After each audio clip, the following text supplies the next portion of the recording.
ॐ नमो भगवते वासुदेवाय। ॐ नमो भगवते वासुदेवाय।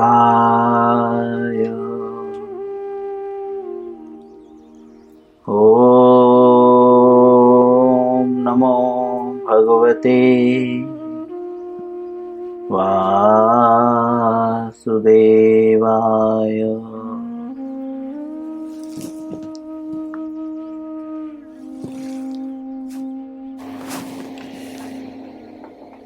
श्री मद्भगवद गीता यथारूप अध्याय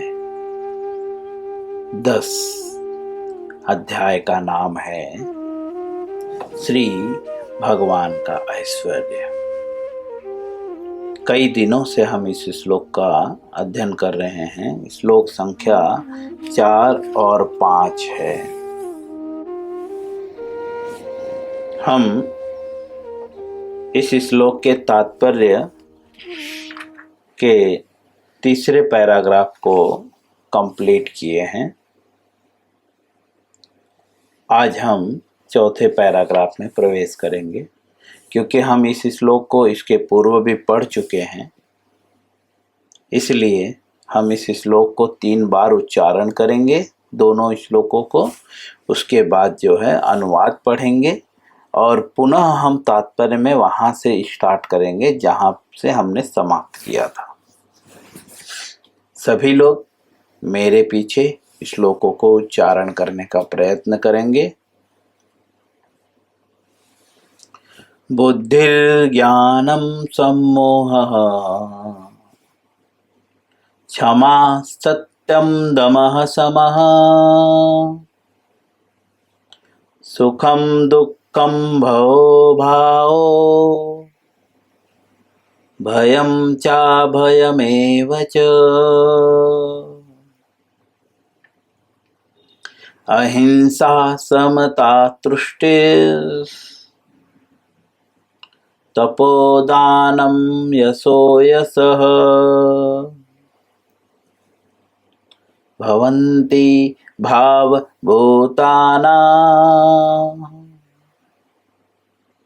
मत एव पृथग्विधाः। पुनः बुद्धिर्ज्ञानं सम्मोहः क्षमा सत्यं दमः शमः सुखं दुःखं भवो भावो भयं चाभयमेव च अहिंसा समता तुष्टिः तपोदानं यशो यशः भवन्ति भावभूतानां मत एव पृथग्विधाः। पुनः एक बार पढ़ेंगे। बुद्धिर्ज्ञानं सम्मोहः क्षमा सत्यं दमः शमः सुखं दुःखं भवो भावो भयं चाभयमेव च अहिंसा समता तुष्टिः तपोदानं यशो यशः भवन्ति भावभूतानां मत एव पृथग्विधाः।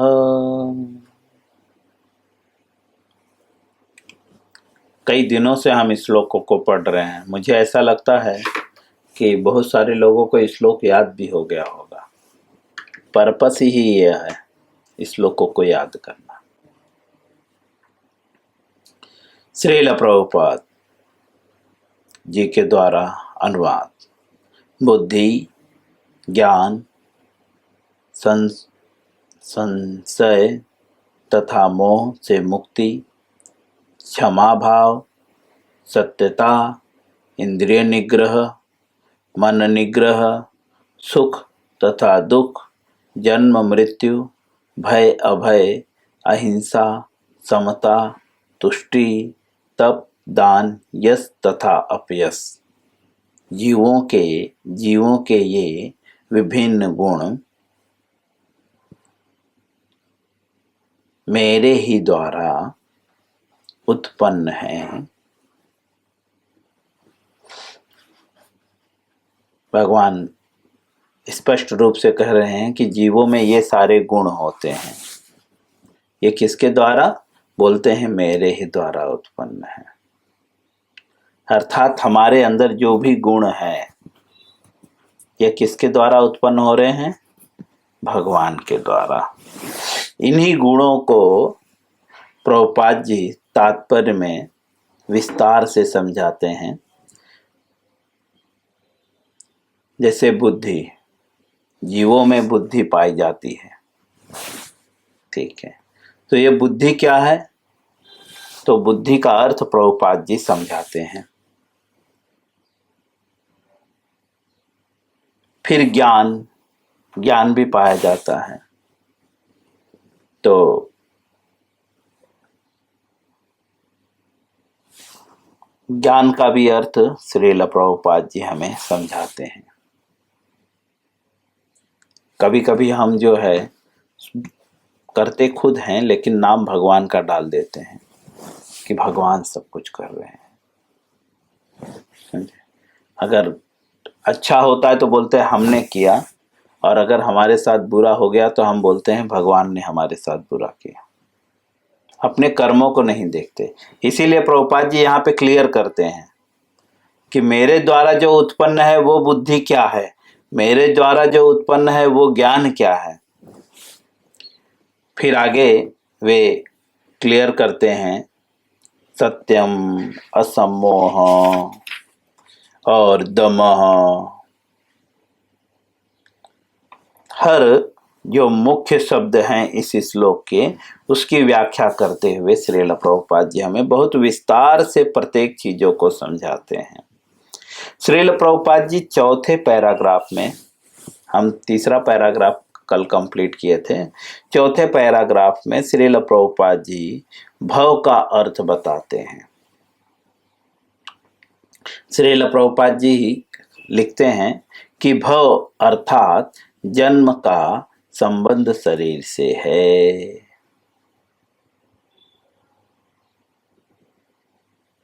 भव अर्थात इस शरीर से उसका संबंध है, लेकिन इसमें भी कई प्रकार के शरीर हैं। कुछ दिव्य शरीर भी होते हैं, दिखता तो ऐसा है लेकिन वो दिव्य होता है। जैसे भगवान का शरीर भी ऐसे ही दिखता है लेकिन दिव्य होता है। लेकिन इसीलिए प्रभुपाद जी यहाँ पे क्लियर कर रहे हैं कौन सा शरीर? बोलते हैं जो जन्म लेता है, जन्म का, समझे? क्योंकि एक शरीर दिव्य है जो अजन्मा है। हाँ, जिसे आध्यात्मिक शरीर कहते हैं। भौतिक, भव का अर्थ भौतिक है, तो बोलते हैं ये भौतिक जो है इसका अर्थ क्या है? बोलते हैं जन्म, जो है जन्म का संबंध शरीर से। श्रील प्रभुपाद जी आगे कहते हैं जहां तक जो है आत्मा का प्रश्न है, वह न तो उत्पन्न होता है न मरता है। नैनम छिद्दन्ति शस्त्राणि, नैनम दहति पावक, न चैनम क्लेदयन्त्यापो, न शोष्यति मारुतः। कहाँ पे यह लिखा है? कौन बताएगा? कौन सा अध्याय, कौन सा श्लोक है? हम्म?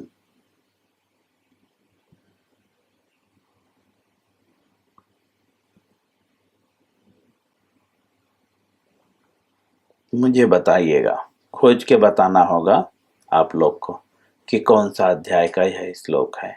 नैनम छिदन्ति शस्त्राणि नैनम दहति पावक न चैनम क्लेदयन्त्यापो न शोषति मारुत।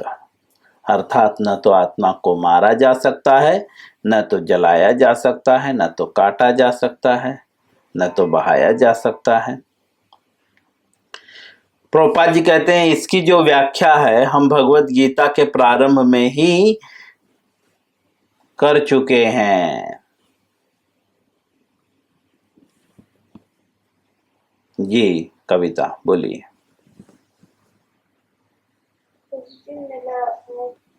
ये अध्याय नंबर 2 श्लोक संख्या 23। नैनम चित्तन्ति शस्त्राणि नैनम दहति पावकः न चैनम क्लेदयन्त्यापो न शोषयति न शोष्यति मारुत। मारुत, मारुत मतलब हवा। हे दुख भंजन मारुति नंदन सुन लो मेरी पुकार पवन सुत करूँ मैं विनती बारंबार। भजन है ना, तो वहां पे बोलते हैं मारुति नंदन। हाँ, तो मारुति मतलब वायु। वायु के द्वारा बहाया भी नहीं जा सकता। वायु प्रत्येक चीजों को बहा देती है। तो श्रील प्रभुपाद जी कहते हैं कि भव का अर्थ है जन्म, यह शरीर का। ठीक है, तो आत्मा का क्या? तो बोलते हैं आत्मा तो न तो मरता है न उत्पन्न होता है। इसकी व्याख्या प्रभुपाद जी पहले भी कर चुके हैं। जीव बार बार जन्म और मृत्यु के चक्र में क्यों फंसा हुआ है? कर्मों के कारण। ठीक है, चाहे वह कर्म पुण्य के हो या पाप के हो, दोनों कर्मों को करने भोगने के लिए आपको इस संसार में आना पड़ेगा। पाप को भी भोगने के लिए आना पड़ेगा, पुण्य के लिए भी भोगने के लिए आना पड़ेगा। कर्मों से मुक्ति कब होगी?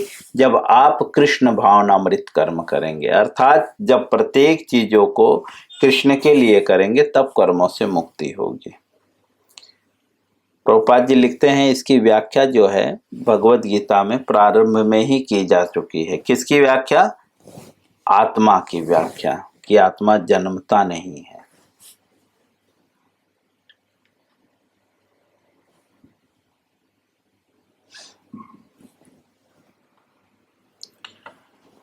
श्रील प्रभुपाद जी आगे लिखते हैं जन्म तथा मृत्यु का संबंध इस भौतिक शरीर में शरीर धारण करने से है। जन्म तथा मृत्यु का जो संबंध है, यह इसका जो है कारण क्या है?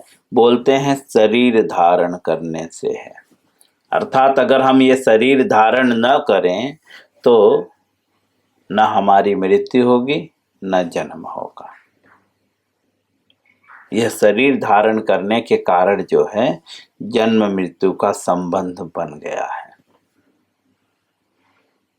भय तो भविष्य की चिंता से उद्भूत है। भय क्या है? इस श्लोक में जैसा बोलते हैं ना, भवो भावो दुखम सुखम भवो भावो भयम चा भयमेव च। इस लाइन की व्याख्या यहाँ पे कर रहे हैं प्रभुपाद। तो कहते हैं जो भय का कारण क्या है? बोलते हैं भविष्य की चिंता। उद्भूत मतलब उससे प्रकट होता है। जब व्यक्ति भविष्य की चिंता करता है तब उसके मन में भय उत्पन्न हो जाता है।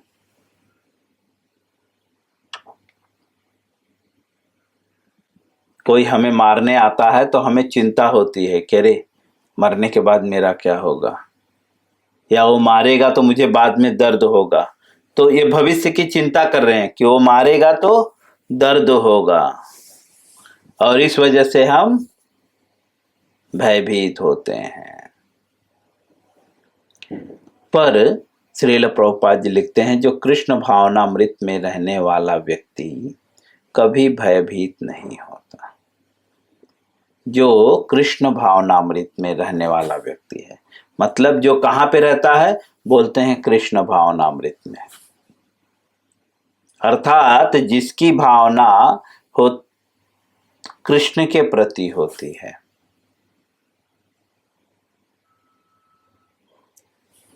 कोई स्टूडेंट पढ़ाई करता है तो उसकी भावना होती है मैं डॉक्टर बनूंगा, मैं इंजीनियर बनूंगा, साइंटिस्ट बनूंगा। यह भावना से वो पढ़ाई करता है। समाज में जो व्यक्ति पैसे कमाते हैं उनकी भावना क्या होती है कि मैं इससे घर बनाऊंगा, बंगला बनाऊंगा, कार खरीदूंगा, शादी करूंगा, बच्चे करूंगा, या बच्चे को पढ़ाना लिखाना। हाँ, यह भावना होती है हमारी।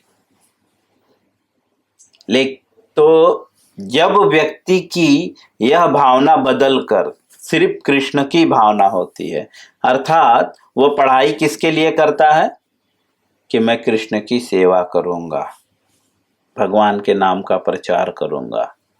ठीक है, वो पैसा क्यों कमाता है, कृष्ण के लिए मंदिर बनाऊंगा। हाँ, श्रृंगार क्यों करता है, तो भगवान की सेवा के लिए। श्रृंगार तन मंदिर मर्जना दो। श्रृंगार किसके लिए करता है, मंदिर मर्जना दो।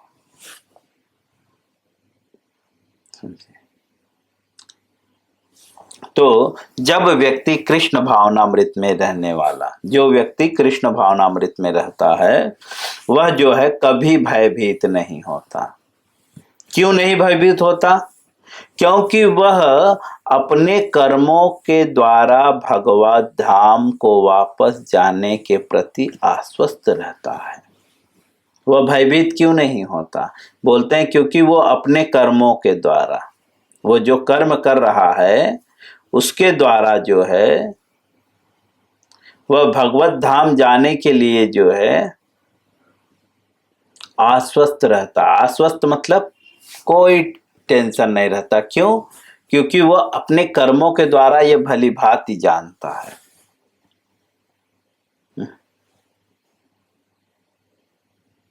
अर्थात वह ऐसा कर्म करता है जिससे वह भगवत धाम जा सके। भगवत धाम जाने के लिए उसे क्या कर्म करना होता है, या ऐसा करता क्या है, क्या ऐसा करता है कि वो भगवत धाम जाने के लिए निश्चिंत होता है और भयभीत नहीं होता। वह भक्ति से रत कर्मों को करता है। वह वही कर्म करता है जो भक्ति युक्त हो, जिससे भगवान प्रसन्न होते हो। भक्ति का अर्थ ही है ना, बिना किसी लाभ के जो है वह भगवान की सेवा करता है। एक शब्द में कहें तो उसे खाने का भी जो है मन में डिजायर नहीं होता कि मैं भगवान को भोग लगा रहा हूं तो मैं खाऊंगा।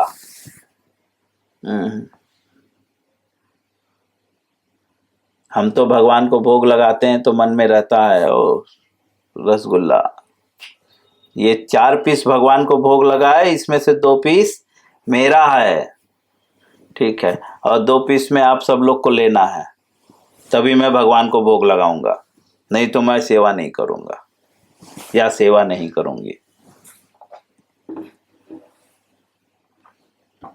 लेकिन यह भक्ति नहीं है, ठीक है, और बिना भक्ति के भगवान कुछ भी स्वीकार नहीं करते, है ना।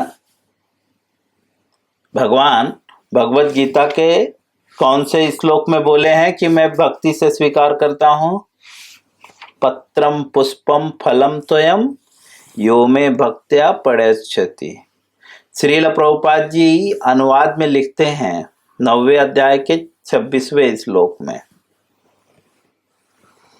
श्रील प्रभुपाद जी जो है अनुवाद में लिखते हैं, यदि कोई प्रेम तथा भक्ति के साथ मुझे पत्र पुष्प फल तथा जल प्रदान करता है तो उसे मैं स्वीकार करता हूं। प्रेम और भक्ति से, अर्थात अगर हमें स्वयं को खाने की इच्छा है तो ये तो भक्ति नहीं है। भक्ति का मतलब क्या है? व्यक्तिगत लाभ की इच्छा से रहित भगवान की सेवा करना, है ना। कोई उसका व्यक्तिगत मतलब सेल्फ सेंस ग्रेटिफिकेशन, व्यक्तिगत लाभ मतलब निजी इंद्रिय तृप्ति के लिए, मतलब मुझे यह अच्छा लगता है इसीलिए मैं ये भगवान को अर्पित कर रहा हूं, ये व्यक्तिगत लाभ है। बोलते हैं इस इच्छा से रहित होकर जब व्यक्ति भगवान को प्रेम पूर्वक, यहां पे प्रेम शब्द क्यों दिया गया? क्योंकि जब आपको कोई चीज नहीं मिलने वाली तब आपका प्रेम वहां पे खत्म हो जाता है। प्रेम कब रहता है? जब तक आपका सेंस ग्रेटिफिकेशन होता है ना।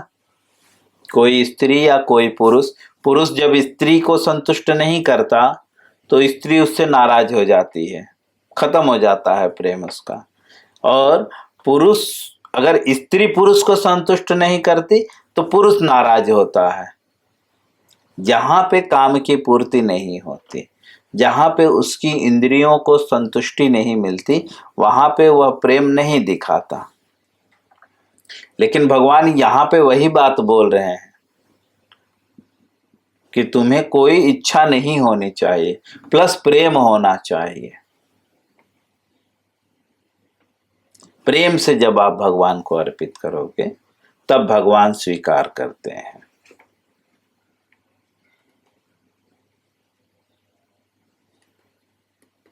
श्रील प्रभुपाद जी लिखते हैं ये सब एक्चुअली कृष्ण भावना भावित व्यक्ति के लक्षण हैं जो अभी मैंने बनाया। तो जो कृष्ण भावना भावित व्यक्ति है वो कभी भयभीत नहीं होता। क्यों? क्योंकि वह अपने कर्मों से आश्वस्त होता है। क्यों?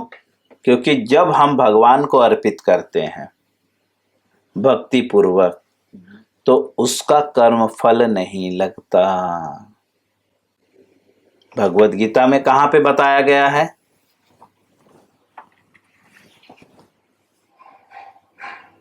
3rd chapter. हम इस श्लोक को बार बार कोट करते हैं। बोलो सौंदर्या।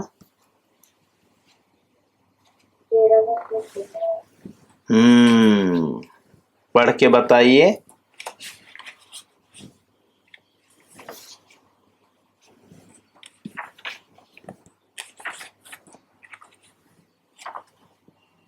पढ़ के बताइए आप।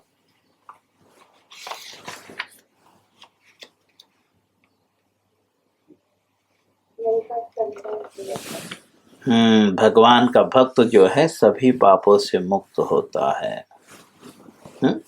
क्यों? क्योंकि वह यज्ञ में अर्पित करने वाला जो है किया हुआ भोजन ही ग्रहण करता है।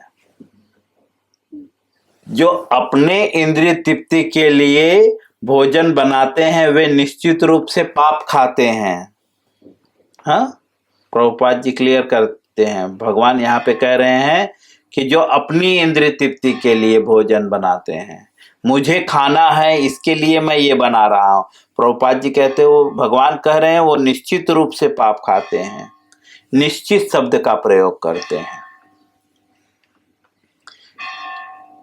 और पाप से जो है बंधन उत्पन्न होता है। पाप के ही कारण हम जन्म और मृत्यु के चक्र में फंसे हुए हैं। लेकिन भक्त जो है वो यज्ञ में अर्पित किया हुआ भोजन ही खाता है, ग्रहण करता है। किस रूप में? प्रसाद के रूप में। मैं यहीं पे विराम करूंगा। इसके आगे हम कल पढ़ेंगे। हरे कृष्णा। इससे